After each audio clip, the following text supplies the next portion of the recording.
Nobody expected the WNBA to be shaken this deeply, this quickly, or this dramatically. For a league built on steady momentum, rising stars, and carefully crafted narratives, the past few weeks have felt like a sudden earthquake. And right at the center of all of it, whether she wants to be or not, stands Caitlin Clark. Her name hasn't just dominated highlight reels. It's taken over news broadcasts, social media feeds, sports talk shows, group chats, podcasts, and every corner of basketball culture. People aren't just curious about her next season. They're obsessed with her next move. What makes this moment so unusual is that it isn't tied to a championship run, a buzzer beater, or a viral moment on the court. Instead, it's tied to a question so big that it's pushing the entire league into unfamiliar territory. What happens when the most talked-about player in years suddenly faces a crossroads no one saw coming? The Indiana Fever didn't wait for the offseason to settle down or for emotions to cool. They didn't wait for fans to catch their breath. They made a move so aggressive, so loud, and so disruptive that it sent analysts scrambling for explanations. And when the new head coach Stephanie White stepped up to the microphone for the first time, she didn't waste time with polite introductions or predictable coach speak. She cut straight into the heart of the storm, acknowledging a reality the Fever had been quietly dealing with behind the scenes. There was no sugarcoating, no empty promises, no cliches about working harder next year. Instead, White revealed the truth hiding underneath all the noise. Clark's future is not following the traditional path, and the direction she's heading has left fans, insiders, and even other players stunned. For months, speculation has run completely wild. People floated theories about Clark joining an overseas super team in Europe or Asia, chasing the massive paychecks that WNBA salaries can't match. Others whispered that she might step away from the sport entirely to focus on the brand empire she's building. An empire already stacked with endorsements, sponsorships, and opportunities that most rookies can't even imagine. And the most extreme rumor, the one nobody wanted to say too loudly, was that she might walk away from basketball while she's still on top, before injuries, pressure, or burnout could dim her shine. But now that White has finally spoken publicly, the story has shifted in a direction nobody predicted. Her comments didn't just answer questions. They raised far bigger ones. Because instead of pushing Clark harder, instead of demanding a year-round grind to elevate the franchise, White's message was something entirely different. Something that shook the foundation of the league's standard culture. And the moment those words left her mouth, it became clear that this offseason isn't just another break between games. It's a turning point. One that could change how the league handles its top stars, how organizations build around young talent, and how athletes balance their physical capacity with the brutal demands of modern sports. We're not just watching a player make an off-season decision. We're watching the start of a transformation in women's basketball. One built on pressure, ambition, exhaustion, and a franchise that's now gambling everything on a single star. The Indiana Fever didn't tiptoe into the off-season. They detonated it. What looked from the outside like a franchise on the rise, finally clawing its way out of irrelevance, suddenly spun into one of the coldest, most calculated organizational pivots the league has seen in years. And it all started with a decision that blindsided players, analysts, and even rival teams. Firing Christie Sides. On paper, Sides should have been safe. She wasn't a failing coach trying to survive another losing season. She wasn't fighting locker room chaos or clashing with her players.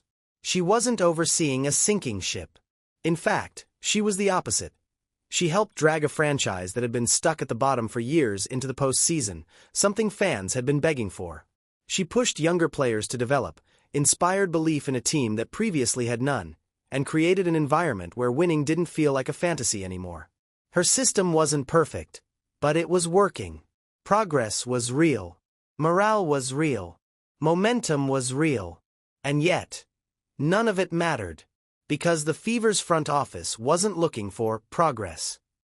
They weren't interested in a slow build, steady growth, or a patient timeline. They were thinking bigger, much bigger. They wanted a coach who could instantly reshape the team, immediately elevate Clark, and construct an entire system around maximizing her impact. To them, good wasn't enough. Better than last year wasn't enough. Playoff appearances weren't enough. They wanted a coach who could turn Clark into the centerpiece of a title contender right now, even if that meant ripping apart everything that had been built so far. So they made the cut fast, sharp, and without hesitation. No soft landing. No extended conversations. No long goodbye. Just a ruthless decision that echoed through the league like a warning shot. This team revolves around Caitlin Clark now. And anyone who doesn't fit that vision is instantly replaceable. Enter Stephanie White. Her arrival wasn't framed as a fresh start or a new chapter. It was positioned more like a mission, a strategic takeover, a statement. White wasn't hired to continue the previous trajectory. She was hired to redirect it entirely, to re-engineer the team from the ground up, to push the franchise into a new era, one where Clark isn't just the face of the team, but the gravitational force pulling every decision, every hire, every game plan into orbit. And the ripple effects were immediate. Inside the organization, attention began to grow, an unspoken recognition that the leash on everyone had just gotten shorter. Assistant coaches felt it. Player development staff felt it. Trainers felt it. Front office personnel felt it. When a team fires a coach who succeeded, what does that say about everyone else's job security? What does it say about the standards moving forward? What does it say about how deeply the franchise is willing to shake things if Clark's needs aren't met instantly? Suddenly, people weren't moving with confidence. They were moving with caution.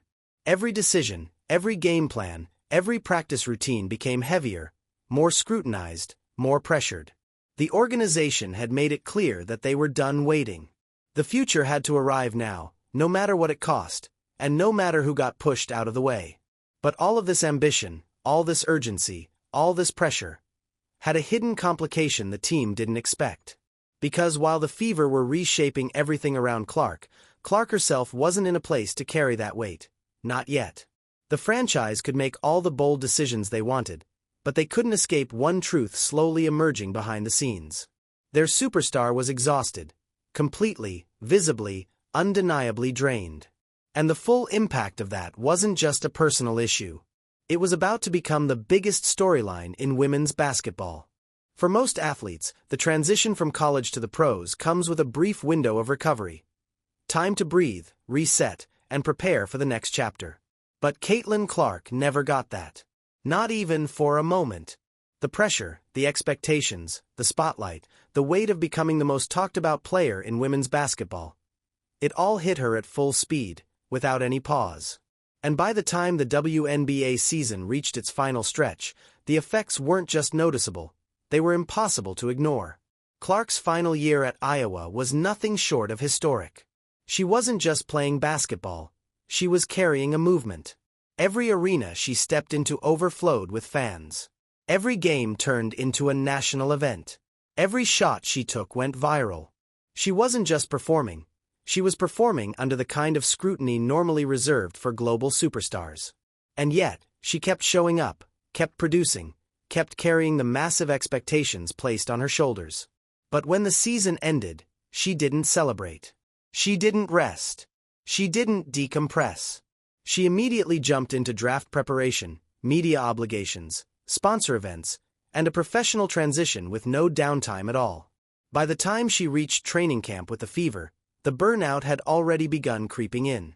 And as the WNBA season intensified, that burnout turned into something far more serious. Viewers could see it in real time. Clark's body language changing during games, the faint slump in her shoulders, the moments on the bench where she stared off into the distance like she wasn't fully present. Commentators noticed it. Fans noticed it. Opponents noticed it. It was subtle at first, but it became clearer every week. She was running on fumes. What the public didn't know was that insiders had been whispering about the situation for months. Team trainers, performance staff, and even opposing coaches could sense that Clark wasn't just tired, she was spent. Not rookie season fatigue. Not welcome to the pros, tired. Something deeper. Something that doesn't go away with a weekend off or a lighter practice schedule. Her minutes, her usage, and her responsibilities on the court were immense. And the pressure off the court might have been even heavier.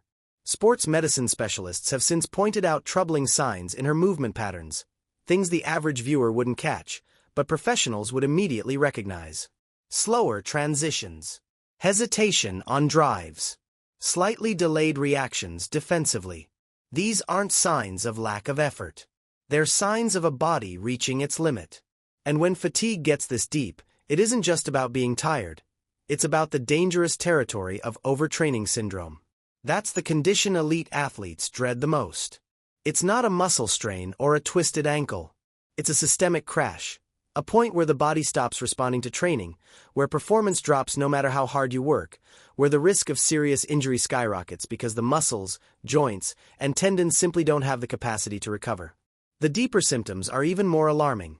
Mood swings, difficulty focusing, disrupted sleep, decreased motivation, and overwhelming mental exhaustion. Fans saw the surface-level version, Clark looking drained on the bench, moments where her frustration spilled over, quiet post-game interviews where she looked like she was fighting to stay composed. But behind the scenes, the concerns were on an entirely different scale. People around the team worried that she was approaching a breaking point.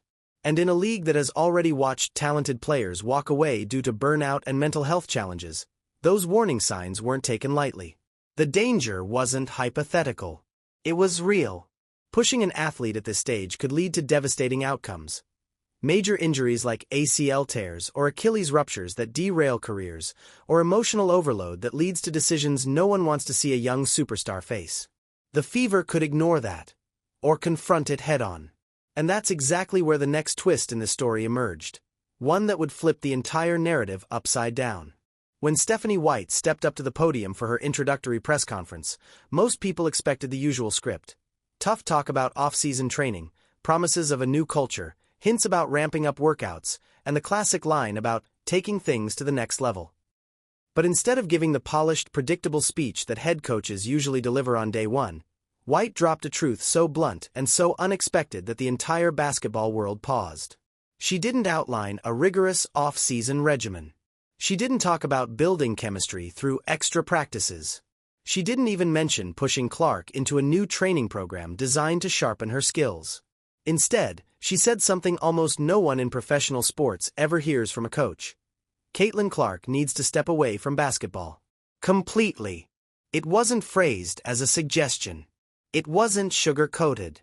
It wasn't even cautiously delivered.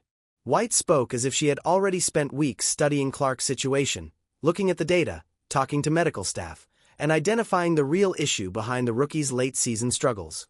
She said Clark needed distance, not drills. Space, not structure. Breathing room, not more pressure. White didn't want her in practice facilities, film rooms, weight sessions, or scrimmages. She wanted her to go live life again. The shock of that statement can't be overstated. In a league where players are constantly told that someone out there is outworking you, hearing a head coach openly insist that her star player disconnect from the game felt like a direct challenge to decades of sports culture. Fans expect grind. Executives expect grind. Media expects grind. But White was pushing back against the entire system. And her reasoning made everything suddenly click. This wasn't about laziness, lack of discipline, or a dip in competitive fire. It was about survival. White's comments confirmed what insiders had only whispered about. Clark wasn't just tired, she was burnt out to a dangerous degree. White didn't dance around it. She highlighted the human side of an athlete who had been pushed non-stop through college stardom, media tours, endorsement responsibilities, and professional play without a break. She acknowledged the emotional overload of going from campus hero to national icon overnight, and the physical toll of playing a high-usage role with almost no recovery time. Her message wasn't just revolutionary for Clark, it was revolutionary for the entire league. Because by telling one of the most important players in women's basketball to go home, unplug, and rediscover the simple parts of life, White signaled a new era. One where long-term sustainability matters more than immediate returns. One where preserving a superstar's well-being outranks short-term profits. One where health isn't treated as an afterthought. But White's decision wasn't just compassionate, it was strategic. She understood something the rest of the league had overlooked. A burnt-out superstar doesn't elevate a franchise, no matter how gifted she is. The Fever could overhaul their coaching staff, redesign their system, and build the roster around Clark. But none of it meant anything if she wasn't mentally and physically present. The risk of catastrophic injury was real. The risk of emotional collapse was real. And pushing Clark harder would only hasten both. So White did the unthinkable. She told the franchise centerpiece to step back so she could eventually leap forward. The reaction across the league was immediate and stunned. Analysts called it radical. Retired players called it refreshing. Traditionalists called it dangerous. Fans were split. Some applauded the honesty, while others worried it meant Clark wasn't committed. But behind every reaction was the same underlying truth. This decision exposed the intensity of what Clark had been carrying. Yet even as White urged Clark to take her foot off the gas, another force was pulling her in the opposite direction. One driven not by health or sustainability, but by staggering amounts of money. White's call for rest was rational, protective, and humane. But it collided head-on with the biggest financial offer Clark had ever faced. And that collision created a dilemma unlike anything the league had prepared for. Just when it seemed like the Fever were finally creating a plan built around Clark's long-term survival, a completely different force crashed into the picture. One powerful enough to derail everything Stephanie White had just set in motion. Because while White was urging Clark to prioritize her body, her mind, and her longevity, another league was preparing a financial offer so massive it threatened to pull her right back into the grind she desperately needed to escape. The unrivaled league, founded by WNBA superstars Breanna Stewart and Napheesa Collier, was built for one purpose: to give women's basketball players the kind of money, spotlight, and respect they aren't receiving in the WNBA. It wasn't just a new league, it was a statement, a counterpunch to decades of underpayment and limited visibility. And if they wanted legitimacy, if they wanted immediate credibility, if they wanted instant attention on a global scale, they needed one player more than any other. They needed Caitlin Clark. So they prepared an offer unlike anything women's basketball had ever seen. Not just a salary boost. Not just a marketing deal. We're talking about a package reportedly inspired by the Lionel Messi MLS contract, one of the most transformative deals in sports history. That comparison wasn't just hype. It was intentional. The unrivaled league wanted Clark the way American soccer wanted Messi. Not just as a player, but as a phenomenon capable of changing the trajectory of an entire sport. The rumored deal included equity, real ownership stakes that could appreciate over time, revenue sharing that would give Clark a cut of the league's profits, high-level endorsements tied directly to the league's expansion plans, bonuses for appearances, marketing activations, international visibility campaigns, and global branding initiatives. Add all that together, and the total value didn't just surpass her WNBA contract, it destroyed it. We're talking about money that could alter her life, her family's life, and even her legacy. For any rookie, this would already be a tough decision. But for Clark, fresh off a season full of physical exhaustion and emotional stress, the stakes skyrocketed. Because saying yes wouldn't just mean playing basketball year-round. It would mean choosing visibility over recovery, momentum over mental health, and immediate wealth over long-term stability. The unrivaled league wasn't offering her a simple job opportunity. They were offering her a once-in-a-lifetime chance to become the face of a new era of women's sports. A chance to build generational wealth. A chance to shape the direction of basketball on her own terms. And the psychological force behind that kind of offer is enormous. When someone is told to rest, but the world simultaneously hands them a financial elevator straight to the top floor, the pressure becomes almost unbearable. What made the situation even more complicated was timing. Clark's brand value is at its absolute peak right now. Sponsors love her. The media can't get enough of her. Fans treat her like the future. If she steps away, even for a few months, some of that energy fades. That's just the nature of professional sports.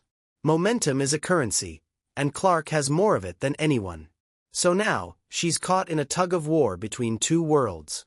One world telling her to unplug before she burns out completely. The other waving a historic contract that might never be offered again. And if she chooses wrong, if she pushes herself too far, too fast, she risks losing far more than a paycheck. An injury could derail her entire trajectory.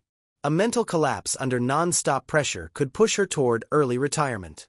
A burnout spiral could change how fans and teams view her long-term. All of these possibilities aren't theoretical. They're real, immediate, and heavy. And just when it appeared that this decision couldn't get any more complicated, Clark made a move that sent the entire basketball world into shock.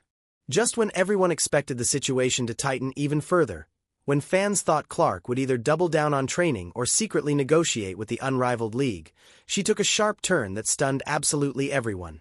Instead of heading into a gym, a training facility, or a private workout retreat, she booked a completely different kind of appearance. One that had nothing to do with the WNBA, nothing to do with basketball, and nothing to do with the pressure swallowing her life. She chose golf. Caitlin Clark officially confirmed to participate in an LPGA Pro-Am event, a celebrity tournament where professional golfers pair up with public figures for a relaxed, easygoing experience built more around fun than athletic dominance. And the moment the announcement dropped, social media erupted. Fans were confused. Analysts were surprised. Some people laughed. Others panicked. But one reaction was universal. Nobody saw this coming. Because this wasn't a disguised training camp. It wasn't a performance obligation. It wasn't a corporate requirement. It wasn't tied to a basketball agenda at all. It was Clark stepping into a completely different world, one where nobody's counting her shot attempts, nobody's examining her body language, and nobody's expecting her to carry a franchise on her shoulders. It was a moment where she could just exist as a person, not a symbol, not a statistic, not the future of a league. And as strange as it seemed at first, the deeper message was clear. Clark was checking out of basketball mode entirely. She wasn't just resting. She was actively distancing herself from the sport that has consumed every waking moment of her life. For the first time in years, she had the chance to do something purely for enjoyment. No scouts. No critics. No playbooks. No pressure. Just sunshine, quiet fairways, and the freedom to breathe. To some fans, this move felt jarring. They expected her to respond to adversity by doubling her training hours and punishing herself into improvement. That's what the traditional sports mindset tells athletes to do. Bury yourself in work until the noise disappears. But Clark wasn't falling into that trap. She was listening to her own body. Listening to the medical experts who warned her about exhaustion. And most importantly, listening to her new head coach, who told her very publicly that the only path forward was stepping away before something broke. The symbolism of her choosing golf wasn't lost on anyone. Golf is slow. It's peaceful. It's quiet. It's nature, fresh air, and steady rhythm. Everything basketball is not. Basketball is high-speed chaos, noise, movement, collisions, adrenaline. Golf is the complete opposite. And maybe that's exactly what she needed. But beneath the relaxation, the tournament appearance delivered an unexpected message to the league. Clark is taking control of her offseason narrative. She is no longer letting external forces, media expectations, league business decisions, fan pressure, or even financial temptations, dictate how she spends her time. The choice to play golf, especially at a time when her basketball future is being dissected from every angle, is a declaration of independence. A quiet one, but a powerful one. She's showing that she has layers outside of basketball, interests outside of the sport, and a life beyond the court. And for someone who has lived under a microscope since her teenage years, this is more than a fun detour.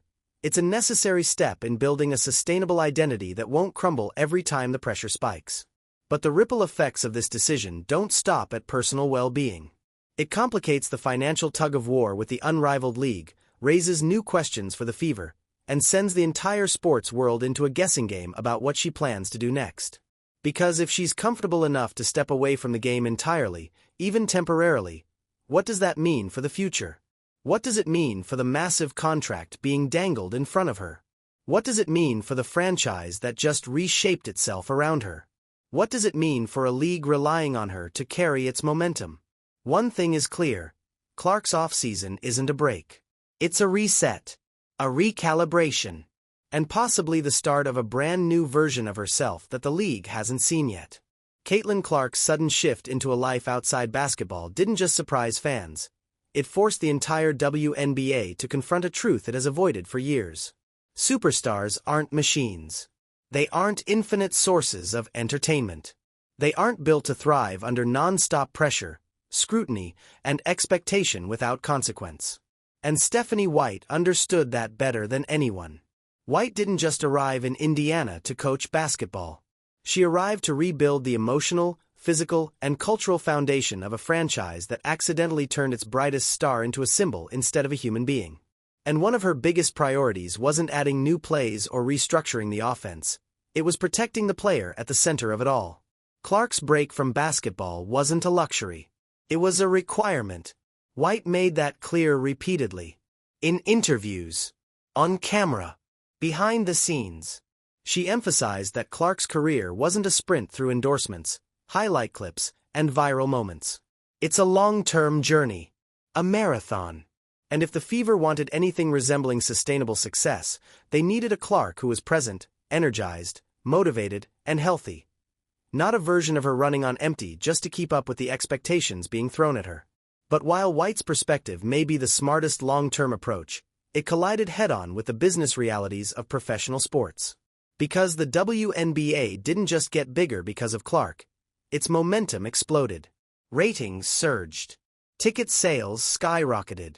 Merchandise numbers spiked. Interest from investors, broadcasters, and sponsors hit levels the league had never seen before. And whether fans like to admit it or not, Clark is the engine behind a massive percentage of that growth. That put the Fever in a strange position. They want Clark to rest. They want her to recharge. They want her to come back ready for a dominant season. But they also know the league and the external business world are watching her every move, waiting for her next decision. And when someone is simultaneously the league's biggest asset and its most exhausted player, the tension becomes unavoidable. Meanwhile, the unrivaled league isn't slowing down. Their financial offer isn't going anywhere. If anything, Clark's golfing appearance might have made her even more valuable to them. Because they don't just want her as a basketball player, they want her as a brand, a personality, a cultural figure who can draw attention even when she's not holding a basketball. For them, Clark's willingness to branch out only strengthens her market power. And that raises a new question the Fever weren't prepared for. What if Clark's identity outside of basketball becomes bigger than her role inside it? For years, fans saw her as the future face of the WNBA. The cornerstone. The chosen one. But now, she's beginning to show that she can navigate multiple worlds at once. The world of basketball. The world of entertainment. The world of celebrity events. The world of endorsements. Even the world of alternative sports. She's demonstrating flexibility, reach, and multidimensional appeal, something that could easily pull her in new directions. That doesn't mean she's abandoning basketball. Far from it. But it does mean she's no longer defined solely by it. And that shift, subtle now, potentially massive later, could redefine what it means to be a superstar in this era of women's sports. White appears ready for that evolution. She's not afraid of Clark growing beyond the court. In fact, she seems to welcome it. Because a well-rounded Clark is a sustainable Clark. And a sustainable Clark is exactly what the Fever need if they want to build a long-term dynasty. But the rest of the league, the rival organizations, the competing leagues, they're not as patient. They know the window of opportunity around Clark is small. They know her influence peaks now, not 5 years from now. And they know whoever aligns with her next will benefit in ways that ripple far beyond a single season. The question that now hangs over everything, her endorsements, her future earnings, her image, her relationships in the league, even her long-term health, is this. What version of Caitlin Clark will the world get next? Because when she returns, she won't be the same rookie thrown into a non-stop storm. She'll be returning under a coach who is rebuilding her foundation. A franchise that is restructuring around her needs. And a basketball culture that has been forced to rethink what grind truly means. The rest of the league should be worried. Caitlin Clark's offseason has turned into something far bigger than a break between games. It's become a moment of clarity, not just for her, but for the entire WNBA. The pressure she carried through college, the non-stop grind into her rookie season, the expectations from fans and media, the organizational reshuffling happening around her. Everything built into a level of intensity that no athlete can sustain without consequence. And when Stephanie White took over, she didn't hide from that reality. She confronted it. Her message was simple but groundbreaking. Before Caitlin Clark can carry a franchise, she has to carry herself. For the first time in her young career, Clark is choosing balance. She's choosing rest. She's choosing experiences outside of basketball. And she's doing it while the world watches, while rival leagues chase her signature, while opportunities pile up, and while the Fever rebuild their entire system around her return. Some athletes break under that type of weight. Some burn out. Some walk away entirely. Clark didn't break. She didn't quit. She simply stepped back, so she can come back stronger. The next chapter of her career won't be shaped by exhaustion. It won't be dictated by public pressure. It won't be defined by a non-stop grind that leaves players drained and empty. It'll be shaped by intention, by strategy, by longevity, and by a coach who actually cares about the human being behind the superstar. And when Clark returns to the court next season, refreshed, recharged, and rebuilt, the entire league will feel it. A rested Clark is more dangerous than a tired one. A confident Clark is more powerful than a pressured one. And a Clark operating under a coach who values her well-being? That might be the most unstoppable version yet. Her story isn't about stepping away. It's about stepping into a future that finally makes sense for her. If you've made it this far, you're exactly the kind of viewer who helps this channel grow. And right now, we're still small, but every single one of you matters. So if you want more deep dives like this, if you want more high-retention stories, if you want more breakdowns of the drama, pressure, and hidden details shaping the sports world, then here's what you can do to help the channel grow. Hit that subscribe button. It helps us build momentum. Drop a like. It tells YouTube this video is worth pushing to more people. Leave a comment. Even a single sentence boosts engagement more than you think. Whether you've got a theory, a question, or your own prediction about Clark's next move, share it below. It genuinely helps the channel more than anything else. Thanks for watching, and stick around. The next story is already unfolding.